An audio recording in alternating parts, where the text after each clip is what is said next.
सभासदों, माननीय सभापति जी,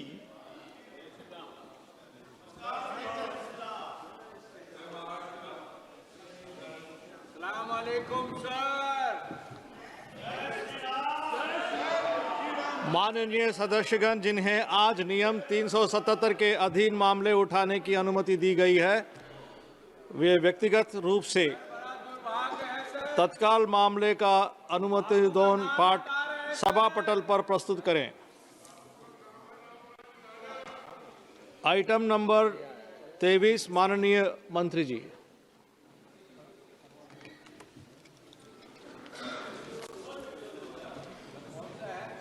Honorable Chairperson sir, with your permission, I rise to move that the bill to repeal certain enactments and to amend certain other enactments be taken into consideration.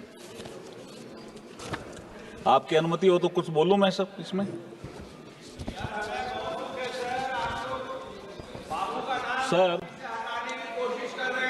Sir, भारतीय लोकतांत्रिक व्यवस्था में संविधान के तहत governance के 3 महत्वपूर्ण स्तंभ विधायिका, न्यायपालिका और कार्यपालिका है। सुशासन व विकास के प्रयासों को बढ़ावा देने के लिए समय समय पर कानून बनाने का महत्वपूर्ण दायित्व विधायिका का रहता है। प्रत्येक लेजिस्लेचर से अपेक्षा की जाती है कि वे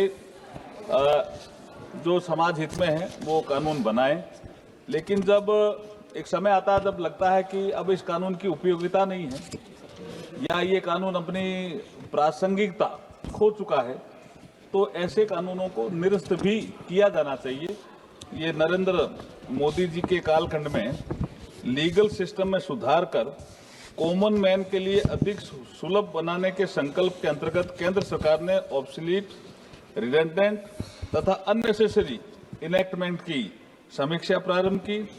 पुराने व अप्रासंगिक लॉ के प्रभावों को समझने में जनरल पब्लिक को होने वाली कठिनाई को ध्यान में रखते हुए ऑब्सोलीट तथा रिडंडेंट लॉज को हटाने के उद्देश्य से लॉज की व्यापक समीक्षा हेतु एक विस्तृत एक्सरसाइज की गई और उसके तहत 2014 के बाद भारत के प्रधानमंत्री श्री नरेंद्र मोदी जी के नेतृत्व में रिफॉर्म, परफॉर्म, ट्रांसफॉर्म के मंत्र पर चलते हुए विकसित भारत की ओर बढ़ने का हमने एक सुनहरा प्रयास किया है।